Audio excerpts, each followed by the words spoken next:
Dalbidal Sharmungti, Jora Kazi Nibagi ambulance have Holaboidika 102 ambulance Shipajola Hankoni Adongra. Patimungu Shamanka 102 ambulance Shabrin Nibagi Shamongo Krinjak Shabogro, Burgnitalo Manmani Rang Kok Saibara Rang Ifia Fan Mungai Rang Tanjagitongo. Orang Nikok Botmonoti Shamana Tanke Shipajola Hankoni Korogni Shabo Shal Kologrumbi Epsen Kaitonika Beteni Kakte. Aboni Bugino Dakti Shabarono Teshan Nahani Kobe Shabo Klaimani Talne Lekamong Punani Shanmoti Bishalgor Office Tila Kalibari Ting Noklava Jora Kazini Bagai 102 ambulance chef Kolobui Asuk Soba Ti Korang Tisalaika ambulance Malko Motonati Shagduk Tang Bedeni Adongra Patimunuti Koktuma Tuner Roshawi Kanarika Manthai Tomorrow, Shepard Zagai, Jolly Jama by ambulance Motonairo ambulance chef Kolobima by Belly Tinzalok Laika Shipajola Hankoni 102 ambulance chef Rock.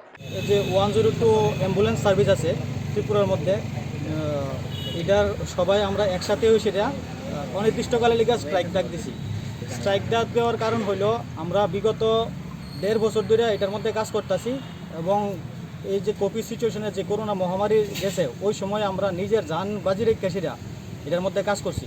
এখন আমরা বিগত 4-5 মাস আগে আমাদের যে PF এর টাকা আছে ওইটার আমরা হিসাব চাইতেছি, অফিস থেকে আমরা কোনো রকমের হিসাব দিতেছে না, যার কারণে আমরা অফিসে হিসাব চাইলে তারা আমরা বিভিন্ন হুমকি টমকি দিয়ে সেটা আমরা দাবাই রাখে যাতে আমরা মুখ খুলতে না পারি। গতকালকে আমরা যে সিএম হেল্পলাইন নাম্বার দিছে ওইটাতে যখন আমরা আমাদের যে সমস্যাগুলি আছে এই যে আমরা রেজিস্টার করতাম চাইতেছি তখন অফিসে যাই না সেটা আমরা অনির্দিষ্টকালের লিগে অ্যাবসেন্ট দিয়ে দিছে যাতে আমরা কাজে না আই এবং কোনো রকম লেটার ছাড়া। আমাদের যেটা আমরা মুখ্যমন্ত্রী অ্যাডভার্টাইজ করতে দিয়েছে ওই অ্যাডভার্টাইজটা আমরা বন্ধুরার সাথে শেয়ার করছি, ওইটা তাই নিয়ে যাই না আমরা কাজ থেকে বাই করে দিতে চাই। উনি হচ্ছেন আমাদের স্টেট কোঅর্ডিনেটর 102 অ্যাম্বুলেন্স ক্যাম্প কোম্পানির স্টেট কোঅর্ডিনেটর আশিস চৌধুরী।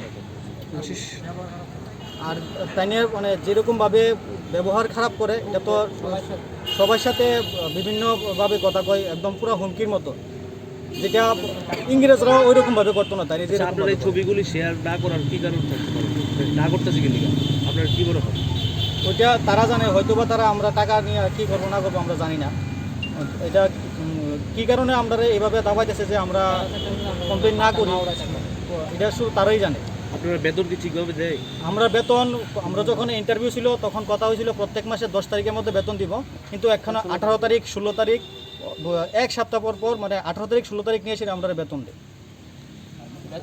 আজকে আপনারা এখানে যারা রয়েছে কি শুধু সিপাহীজলা ডিস্ট্রিক্টে নাকি পুরো ত্রিপুরা? এনে সিপাহীজলা ডিস্ট্রিক্টে তারা আছে, পুরো ত্রিপুরা তারাও আস্তে আস্তে আসবে।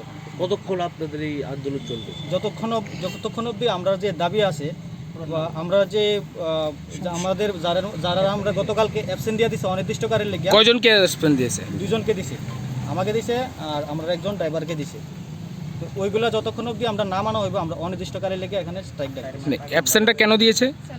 অ্যাবসেন্ট দিয়েছে আমরা মুখ্যমন্ত্রী যে আমাদের জনপ্রিয় মুখ্যমন্ত্রী যে অ্যাডভার্টাইজটা করেছে 1950 নাম্বারটা, যেটার মধ্যে কমপ্লেন রেজিস্টার করার লেগে, ওইটা আমরা বন্ধুদের কাছে শেয়ার করছি। এই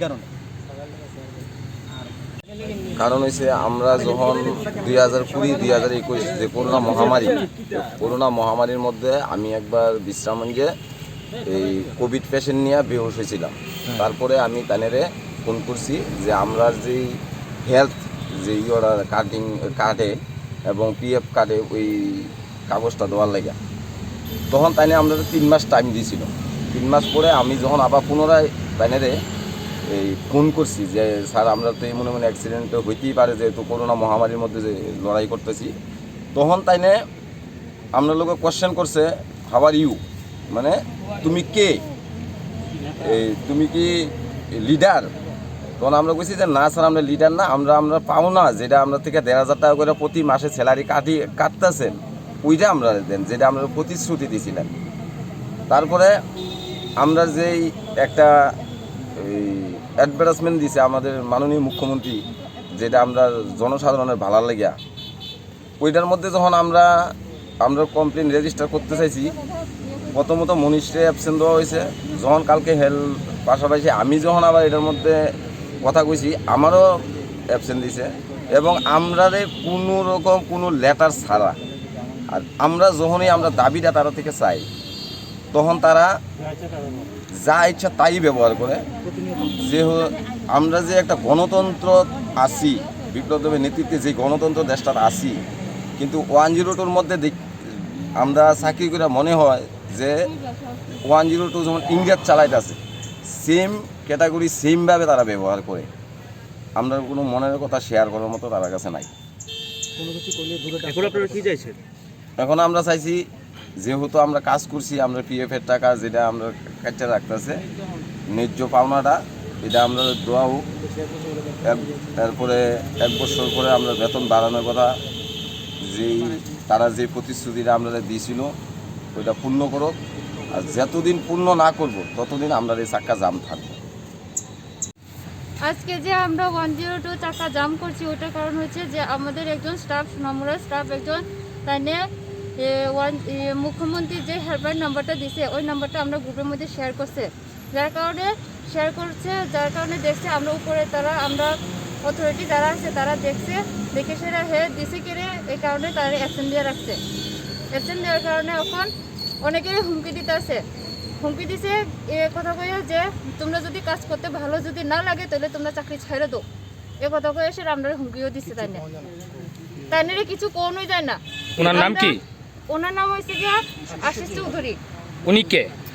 উনি হয়েছে আমরা 102 যে ক্যাম্পটা আছে না, ক্যাম্পটা চালাইতে আছে তাই নিয়ে আর স্টেট অথরিটি, তাই নিয়ে মানে তাই নিয়ে আমরা যে স্টাফ বলে সেটা আমরা কোনো মূল্য দেয় না। তাই নিয়ে তোমাদের বেতন ঠিকভাবে হয়? বেতন ঠিকভাবে হয় বলতে ঠিক তারিখ মতো দেয় না আমরা বেতনের লেগে যদি ফোন করে তাহলে কবো তোমরা বেতন দেওয়া হবে, ভালো লাগলে কাজ করো, নাহলে তোমরা ছেড়ে দাও।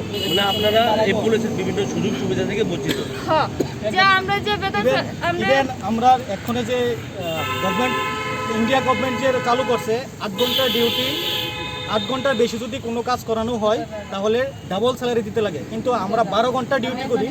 12 ঘন্টা ডিউটি করে তো আমরা স্যালারি মাত্র দেয় 9,500, ড্রাইভাররা দেয় 8,500 টাকা। আরেকটা অভিযোগ শুনলাম যে তোমাদের পিডিএফের টাকা নিয়ে নয়ছয় হচ্ছে, সেইটা কি সঠিক? হ্যাঁ, অবশ্যই। আমরা পিএফ টাকা বিগত 1.5 বছর ধরে হয়েছে, আমরা 1 টাকাও কোনো হিসাব নাই। পিএফ টাকা 1 টাকা কোনো হিসাব পাইতেছি না, কোথায় যাইতেছে, কি পারপাসে টাকা কাটতেছে তাও আমরা জানি। তাহলে বোঝা যাচ্ছে যে তোমাদের পিডিএফের টাকার চাইলেই তারা এই ধরনের অজুহাত দেখায় না। অজুহাত দেখায় এবং বিভিন্ন হুমকির মুখ ফেলায়।